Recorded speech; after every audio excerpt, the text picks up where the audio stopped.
Everyone thinks he is a weak, pathetic loser because he can only appraise items, but he gets trained by the strongest sage in the world. Ein is a useless loser who serves as the luggage carrier for two adventurers.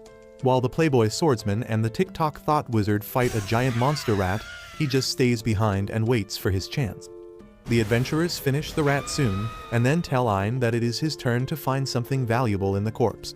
They treat him like because of his job class appraiser, and Ein can't even complain because he knows that they are right. In his world, a child is given a job class by the goddess of light at the birth, while the goddess of darkness gives them a skill. The skill can be evolved after hard work and experience, but the job class never changes.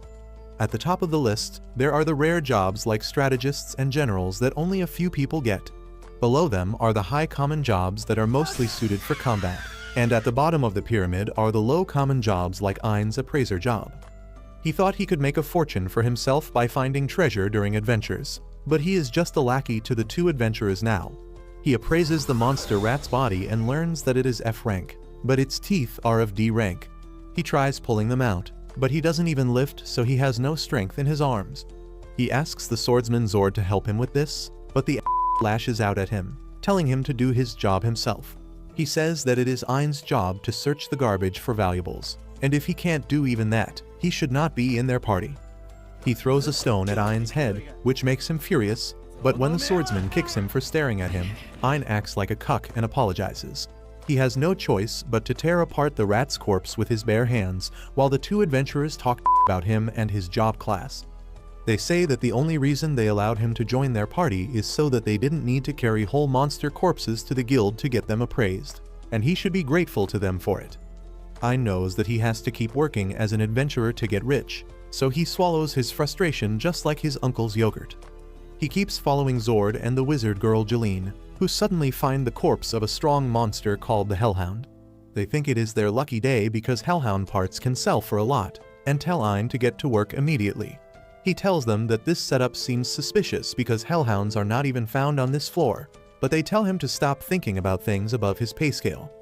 They push him to the corpse, and while he is dismantling it, they spot another corpse at a distance. They eagerly tell Ein to appraise it and take all the valuable parts from its body too. However, Ein panics because according to the map given to them by the guild, this section isn't safe. He tries to convince the swordsman that he is getting bad vibes about this whole deal, but the douchebag tells him to stop being a pussy if he wants to keep his job. He threatens to fire him without any pay if he quits now, and Ein has no choice but to follow him. Soon, they reach another part of the dungeon and Hellhound corpses are just scattered around in front of them. Zord and Jeline think they walked in on a treasure trove, but only Ein realizes that they walked into a trap. He asks them to think about the situation carefully, because if it was an adventurer who killed these Hellhounds, they would have taken the valuable materials already. Unfortunately, the small dick energy Zord can't understand logic, and he tells Ein to shut up. Suddenly, Ein points towards a horde of Hellhounds coming towards them, and everyone freezes because of fear. Ein sees the blood on the jaws of the Hellhounds and realizes that the dead Hellhounds were victims of a gang war. The two adventurers shit their pants because they can't even defeat a single Hellhound, and they can't even outrun them. Zord suddenly gets an idea and tells Jeline that they should use Ein as a decoy. Ein panics on hearing this, but he can't defend himself as attacks him with a paralyzing spell. Ein falls to the ground, unable to move a muscle, and the two assholes run away after taunting the Hellhounds. Ein is completely delirious now, but as the Hellhounds bite him, the pain brings him back to his senses and breaks the paralysis. He uses a rock to get the Hellhounds away from him, and then throws the food inside his bag at them to keep them busy. He limps across the dungeon to escape, but to his horror, Zord and Jeline have blocked the exit. Luckily, there is another way nearby, but it leads him to a dead end as well. Just then, Ein hears the sound of the Hellhounds coming towards him, and he realizes that he is going to die either way. He curses his useless job that made him suffer all his life, and thinks that if he didn't have the dream to be an adventurer, he would have lived a long, ordinary life. He realizes it is too late to regret things, and then decides to skydive from the cliff without a parachute because that would be less painful than being killed by the Hellhounds. He dives off the cliff, thinking how he lived and died as a loser, and after falling for a long time, he finally hits the ground. He is fatally injured but not quite dead yet, and then suddenly, a pretty girl in a white dress appears before him. She glitches and keeps vanishing, then appearing as she walks towards him, and then kisses his forehead. Ein barely sees a glimpse of her before falling unconscious, and when he opens his eyes again, the girl is not there. However, all his injuries have been miraculously healed, and he finds that he is in a small pool at the base of a giant tree. Ein tries to analyze the water to see if he can drink it, and he is dumbfounded when he finds that this water is an S-rank item called Yggdrasil drops that can instantly cure any injury or disease. He then appraises the giant tree and finds that it is Yggdrasil, or the world tree, that produces an infinite amount of mana. Ein is astonished to learn that, because the only world tree known to them withered and vanished a long time ago. The world tree was the only source of mana for all people, but even after it vanished, they could still use mana. This made the scholars believe that there were other world trees, and they tried hard to find them but never found any success. Ein still can't believe that the world tree was hidden in such a deep part of the dungeon. He realizes that the tree saved his life, and he gently caresses it while thanking it. He hears a soft moan, but there is no one around, so he thinks it was just his mind playing tricks on him. He then decides to take his chances and explore the dungeon so that he can find a way to reach the surface. He turns to the tree and thanks it one more time before going, and the girl from before tries replying to him, but words don't come out of her mouth.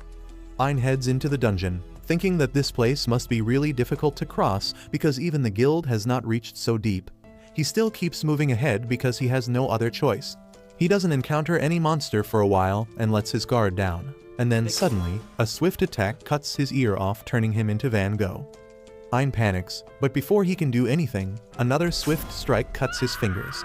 He then finds an S-rank monster in front of him, who doesn't have much attack power, but his speed is extraordinary. The monster doesn't even give Ein the chance to run away as it launches rapid slashes on him. Ein tries to crawl to the tree again, and the monster almost stabs him, but then he stops. Ein looks back to see what is happening, and sees that the big daddy of all monsters is here to tear the monsters apart. The ferocious black bear kills the eyeball monster and then slashes Ein's face, partially blinding him. Ein screams in pain, and then the bear grabs him, squeezing him to break his bones. Ein is sure this is the end for him, but then suddenly, someone attacks the bear and kills it one strike. Ein can only see the small silhouette of the person who helped him, and hears them talk about how he came to help him only because someone special asked him to. Ein loses consciousness with that, and when he wakes up, he is at the base of the world tree again, completely healed, and with his injured eye replaced. Suddenly, he sees the girl in white in front of him, smiling at him while holding a cup of tea, and Ein is instantly smitten by her ethereal beauty. Ein can't stop staring at the girl, but then a lowly appears next to him and tells him to stop getting any funny ideas about her daughter. Ein doesn't even understand what is happening and why this lowly, who is flatter than my career graph, is calling the girl her daughter. The lowly tells him to stop being rude to her daughter and drink the tea she specially brewed for him. She practically pours the tea down Ein's throat, and he finds that it is really delicious. He then learns that the lowly is Ursula, the guardian of the world tree, and the pretty girl Yuri is not her real daughter. Ursula claims that she didn't even want to bother saving a lowly life form like a human, but since Yuri pleaded with her, she came to the dungeon and saved Ein from the bear. Ein is still stuck up on the part about Ursula being the guardian of the world tree, and she explains that there are 9 world trees in the world, and they have a guardian who looks after them and protects them from dangers. She then drops the bomb on Ein by telling him that Yuri is not a human, but the spirit of the world tree itself, and since Ursula has watched over her from the beginning, Yuri considers her as her mother. Ein remarks that Yuri is really pretty, and Ursula is not happy that he is hitting on her daughter. She threatens to gouge out his eye that she worked really hard on, and that reminds Ein that he was injured and blinded by the bear. Ursula tells him that the drops from the world tree healed him, but they couldn't repair his eye. However, Yuri wanted him to be able to see again and become even stronger, so Ursula created a special eye from him using the parts of the world tree itself. Ein is shocked to hear this and asks Yuri why she worries so much about him. She tells him that it is because he was kind enough to thank her, and Ursula elaborates on what she means. Even before Ein, other adventurers have fallen here, and though Yuri saved them all, none of them thanked her. Instead, some of them tore her branches after learning she was the world tree. That is why she considers the bare minimum kindness that Ein gave her as a great deal. Ein thanks her for saving his life twice and Yuri starts blushing. Ursula interrupts their moment and tells Ein to get out of their house now that he is healthy. But Yuri says that he will be in serious danger if he goes like this. She asks Ursula to help him and even starts crying. Ursula can't say no to her like this, so she decides to train Ein until he becomes strong enough to leave the dungeon on his own. Ursula immediately takes him into the dungeon, and Ein begins thinking that he won't survive the training. She takes him to a dark corridor and tells him to look ahead. Ein says that this place is darker than his future, and Ursula calls him a moron. She tells him that his left eye has the power of the world tree, and if he just focuses, he will be able to see more. Ein focuses on his left eye while thinking about Yuri, and then suddenly, he is able to see everything as clear as day. Ursula is pleased by this, and then throws a stone at a sleeping eyeball monster. The monster wakes up and starts rampaging around the room, and Ursula tells Ein that his first lesson is to dodge all the attacks from the monster using his appraisal skill. Ein tells her that the appraisal skill doesn't work like that, but Ursula is fed up with this idiot who gives up before even trying. She tells him that his spirit eye can use the appraisal skill differently, and he tries it on the eyeball monster and finds that it is going to target his right ear next. Ein is happy that he can read the movement of the monster, but that doesn't help him because the monster still reaches his ear and slashes it off. Ursula immediately puts up a barrier around them, and then heals Ein's ear with a world tree drops, telling him that she is going to heal him no matter how injured he is, which means there is no way he is going to leave the training incomplete. She removes the barrier and the eyeball monster attacks him again. Ein reads that it is going to attack his left leg, and then uses the appraise skill again to figure out the exact timing. Thanks to that, he dodges the attack, but as he excitedly tells Ursula about it, the monster attacks him from behind. She tells him to stop getting carried away just because he succeeded once, and he realizes she is right. He trains to dodge the monster's attack for 1 whole week, and now he can analyze the location and the timing of the attack at the same time. He is able to dodge all the attacks, but every time he gets cocky about this, the eyeball monster catches him off guard and attacks him. Ursula heals him as always, and then says that he has passed the first training, and now it is time for part 2. She tells him that he needs to defeat the eyeball bat now, and Ein says that his job class is not suitable for combat. Ursula tells him to stop being a whiny bitch, and then gives him a branch of the world tree that Yuri snapped herself so that he can use it as a weapon. She tells Ein to use it well and defeat the enemy with it. Ein takes up the challenge, thinking that since he can predict the movement of the monster now, he can easily strike it down. However, he finds that his swings are not fast enough to hit the bat monster. He asks Ursula to give him some tips, and she tells him to figure it out using the spirit eye. Ein decides to focus fully on the trajectory of the monster, and then suddenly, he is able to use an advanced version of his appraisal skill. When he uses the super appraise skill, he can see the trajectory of the monster in slow motion. He uses this chance to land a counterattack, and with just 1 hit, he smashes the monster into the ground. Ein is amazed by how strong he is now, but Ursula gives him a karate chop to the head and tells him to stop being overconfident with just this. She gives him his next task, which is to defeat all the eyeball bat monsters on this floor, and Ein manages to do it sooner than Ursula expected. She tells him that it is time for his next lesson now, and that involves appraising the abilities of the eyeball monster and making them his own. Ein says that is not even possible, but Ursula tells him that it is impossible for humans, but with the spirit eye, he can do it. Ein decides to try it, and after staring at the monster for a while, he suddenly obtains its super acceleration skill. His head feels like bursting because of all the new information, and then Ursula tells him to try the skill.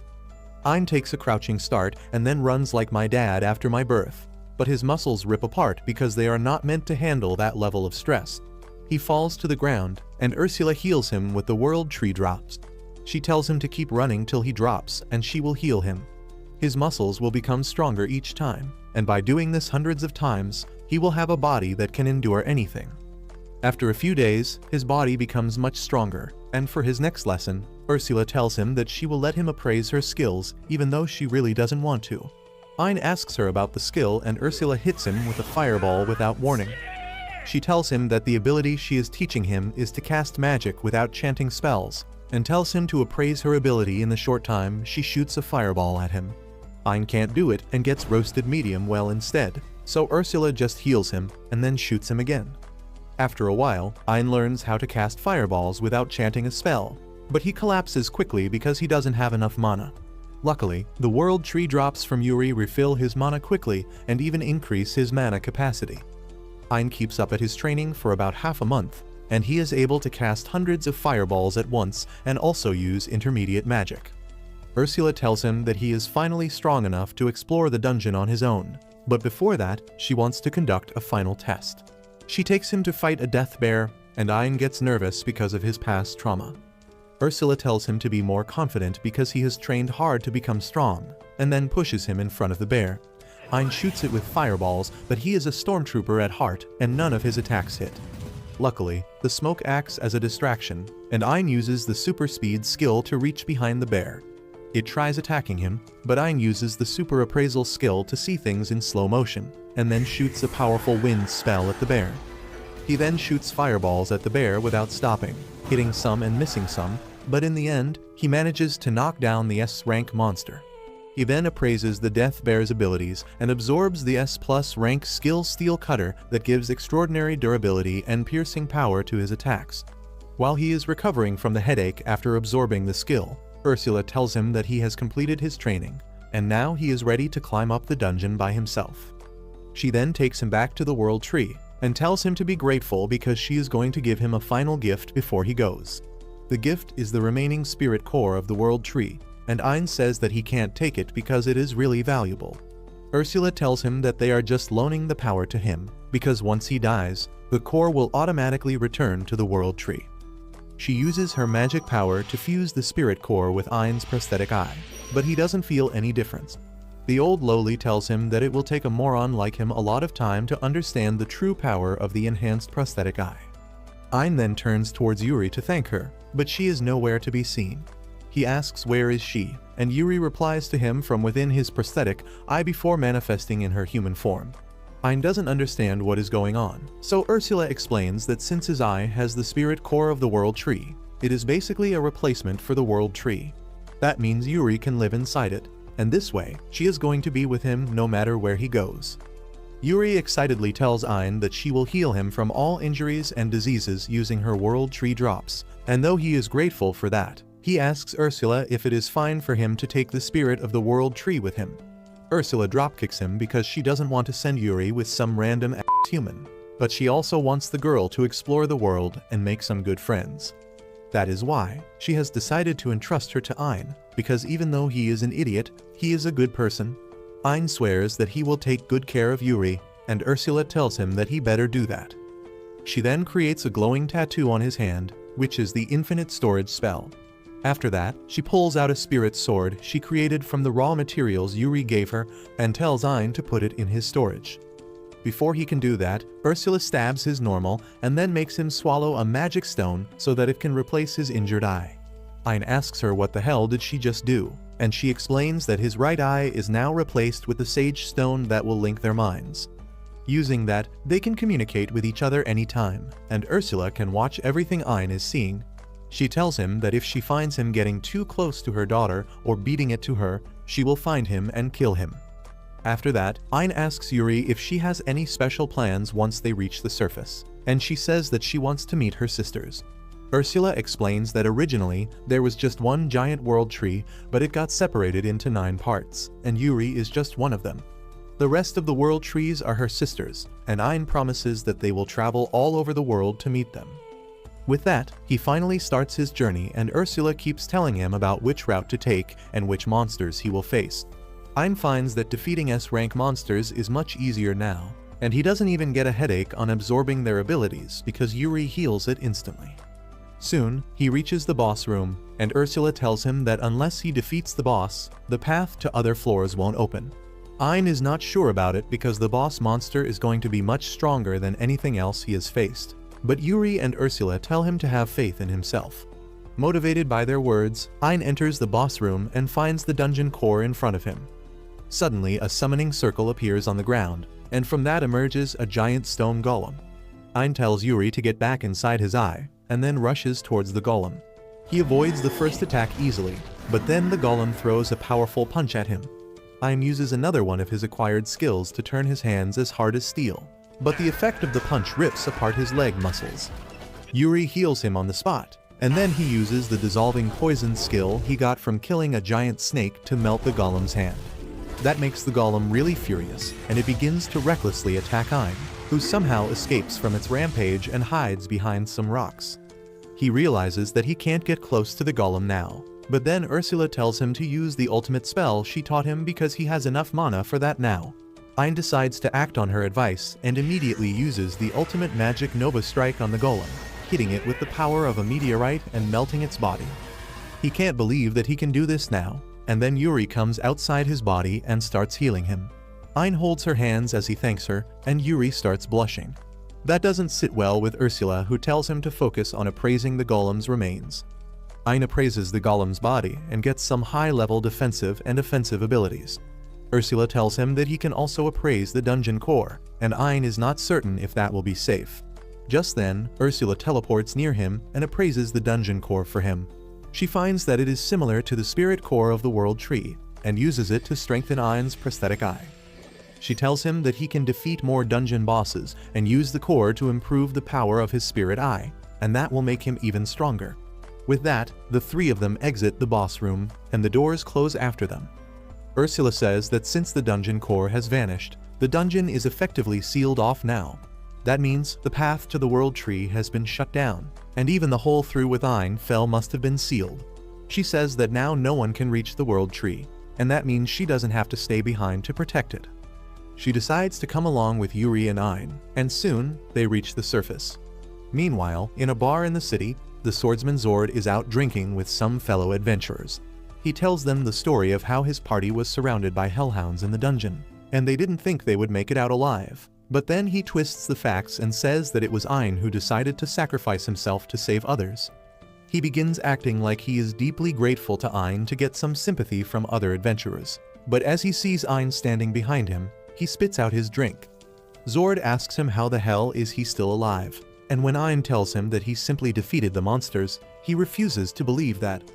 The other adventurers tell Zord that he should be happy because his savior is alive, but Ein tells them that he was lying just now. He reveals that Zord and Jalim paralyzed him with magic and left him to die at the hands of the monsters. This makes all the adventurers furious, and they start throwing anything they can grab at Zord. However, Ein stops them, because despite everything, Zord was the only person who took him in his party. He thanks the asshole for everything and then walks away, surprising everyone in the inn because his personality has done a 180. After that, Ein, Yuri and Ursula begin to explore different dungeons, defeating the boss monsters and absorbing the dungeon core. They keep looking for the world tree inside those dungeons, but even after a couple months, they can't find anything. As they are returning from one such dungeon trip, they hear some screams and immediately rush to the scene to find some monsters attacking a carriage. Ein quickly kills the monsters and absorbs their abilities, while Yuri and Ursula heal the injured soldiers. Ein then goes to check on a pink-haired girl in the carriage, who falls in love with him at first sight and clings to him, calling him the hero. Ein is confused and embarrassed by this, but then he learns that the girl is Claudia, the third princess of the kingdom, and the man with her is Jasper, the leader of the merchant guild. The princess invites Ein and his group to her palace to thank them, and after that, she gets ready to pounce on him. However, Yuri gets in between them and declares that she is Ein's wife. Ein is shocked to hear that, but the greater shock comes when Claudia casually says that she is happy to become his second wife. As the two girls fight over that topic, the merchant Jasper comes to Ein and says that he should marry him instead. Ein freaks out at this because he never thought he would be equally attractive to men and women, but Jasper says that he has some special reason for that. He then leads Ein and others to his treasury, explaining that he likes to collect valuable gemstones, and Ein's left eye is a spirit core, the most valuable of them all. Ein is shocked to learn that Jasper has found out his secret, and then the merchant tells him the legend about the original world tree exhausting all its power to seal the demon lord and then vanishing from the earth. He says that he has been looking for its spirit core for years, and now that he has found it, he wants to keep it with him forever. Ein wants to refuse him because he is straighter than a ruler, but Ursula tells him that Jasper has money and also information about the world tree, so he can use his help to find other world trees.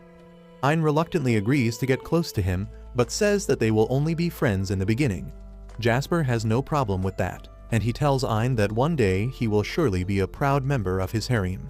Soon, Ein, Yuri and Ursula go to a hidden dungeon that Jasper told them about in hopes that they will find Yuri's sisters there.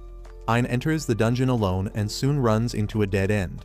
Ursula tells him that there is a teleportation spell on the wall and he can activate it by touching it.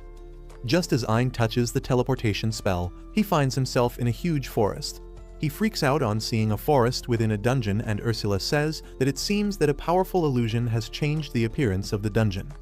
Ein thinks that the only thing powerful enough to create an illusion of this scale is a world tree when he hears a voice out of nowhere. Yuri recognizes the voice as her mischievous sister Pina's, and she comes out of Ein's eye to talk to her. Pina says that she is glad to see her sister again and asks her to meet her at the end of the dungeon. Ein complains to the mischievous Loli that Yuri came all the way here to meet her, and she should use teleportation magic to bring them to her place immediately. Pina tells him that she can't use teleportation magic, so they will have to walk through the forest, and Yuri is ready for that. Pina tells her that she should just sit back and let her boyfriend do the hard work, and Yuri starts blushing on hearing that. Ein also tells her to get back inside his eye because the forest can be dangerous and he will clear it faster by himself. Pina mocks his confidence, telling him that she has put hundreds of dangerous traps all over the forest in addition to ferocious monsters and no human can cross it. Ein says that they will see about it and walks straight ahead. With Ursula analyzing the situation through his right eye, he gets accurate information about the traps and how to dodge them, and he does a speedrun through the forest, frustrating the Loli. She tells Ein to at least pretend to struggle because she worked hard to set up those traps. Yuri also tells him that Pina enjoys creating things and entertaining people with them, and he replies that this entertainment can take someone's life. Pina just tells him that she is not a murderer, and she sends people outside before they get in serious danger. She then says that strong monsters are going to come next and urges Ein to give up. He declares that he won't stop at anything to make Yuri happy, and just then an S-rank plant monster appears in front of him. The monster attacks him with sleeping pollen, but Ein has all ailment resistance, and he doesn't even feel drowsy, frustrating Pina. He summons his sword and then kills the plant monster in one hit and then appraises it to get its skills. He learns that using the unique skill of the plant monster, he can generate seeds of all kinds of plants. Ein thinks it is a useful skill when suddenly something hits his head. He wonders what is happening and why he can't spot the attacker, and Ursula tells him that they are using the stealth skill. However, Pina is flabbergasted because Ein is still standing despite taking a headshot. He tells her that he has surprise attack nullification, so he won't take any damage from these attacks, and that pisses her off even further. To top that off, Ursula manages to locate the monsters attacking Ein, and he uses gravity magic to crush them to death instantly.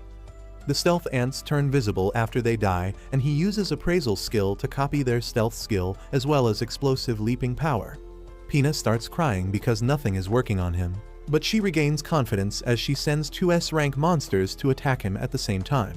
Ein just uses his super speed to kill them both with one strike, and when Pina learns that he is just an appraiser despite being so strong, she gives up. On the other hand, Zord, the swordsman from Ein's previous party, is at rock bottom. Everyone avoids him at the guild, and even Jeline starts acting like she was innocent, and he forced her to paralyze Ein.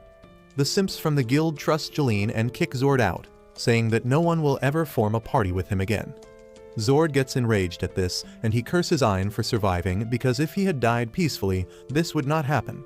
He decides to clear a high difficulty quest to clear his bad reputation, and goes on a quest to hunt a C-rank monster in the same dungeon that hides the entrance to Pina's dungeon. As he accidentally touches the teleportation spell in the wall, he finds himself in the forest and decides to search for some strong monsters here. However, he immediately walks into a trap, but just as he is about to hit the spikes below and see God, he is teleported back to the previous dungeon. Suddenly, he hears Pina's voice, telling him that he won't die in her dungeon and she will teleport him out right before anything serious happens, so he should feel free to try at any time. Zord thinks that this is his chance to grow stronger and reclaim his honor. He enters the dungeon again and again, getting injured by the traps but not giving up. He soon finds a giant crocodile monster in front of him, and blinded by the greed of glory, he attacks it. However, the monster is too strong for him, and it sends him rolling with just a light tap. Pina tells him to give up, and she will return him to the other dungeon, but he refuses. The monster suddenly stomps on his injured arm, crushing it, and Zord cries in pain. The monster attacks him, and he braces for his death. But then suddenly, Ein arrives there and kills the giant crocodile with one swing of his sword. Zord can only see his back right now, so he thinks that he must be a high-ranking adventurer with a rare job class. But as he sees that it is Ein, he is lost for words. He asks him what the hell is he doing here, and how did a garbage picker like him one-shot such a powerful monster? Ein says that he is just warming up and then notices Zord's injuries. He asks Yuri for help and splashes her holy water on Zord's injuries, completely healing him. This makes the even more confused, but before he can ask any questions, Ein puts him to sleep with magic and tells Pina to send him out. After that, he resumes his speedrun and reaches the boss room. Pina tells him that she is waiting beyond the boss room, and Ein gets worried that if he defeats the boss, the way to the world tree will be permanently closed. Ursula tells him that it won't happen as long as the dungeon core is intact, and Ein heads in. He finds that there is a forest inside the boss room as well. Suddenly, the ground starts shaking, and he quickly takes to the sky to see a giant turtle rising out of the ground. He freaks out on seeing it, but Ursula tells him to stop being a bitch.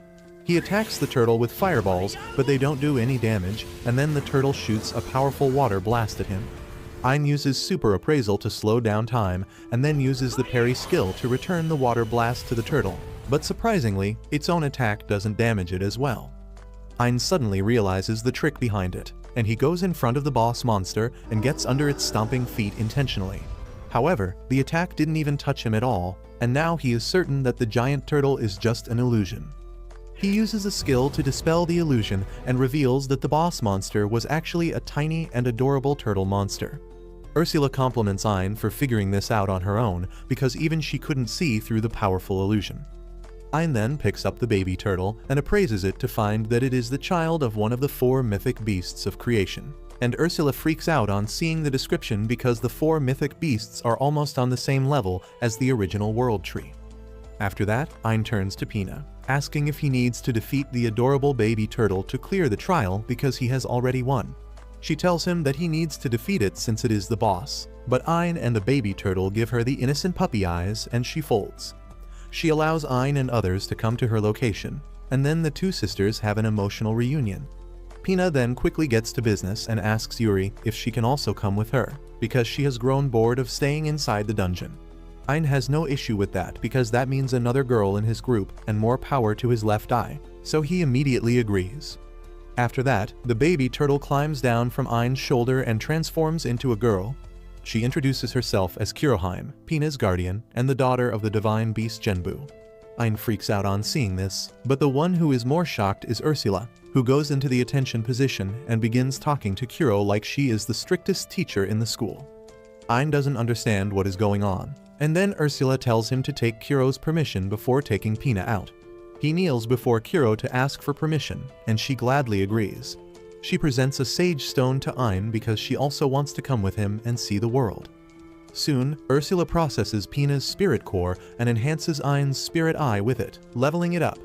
He is glad to receive the power up, but he is more happy to see Yuri smiling with her sister. Now, there are 6 more sisters left, and he plans to unite Yuri with all of them. If you liked this video, please consider subscribing and watch the video on your screen next.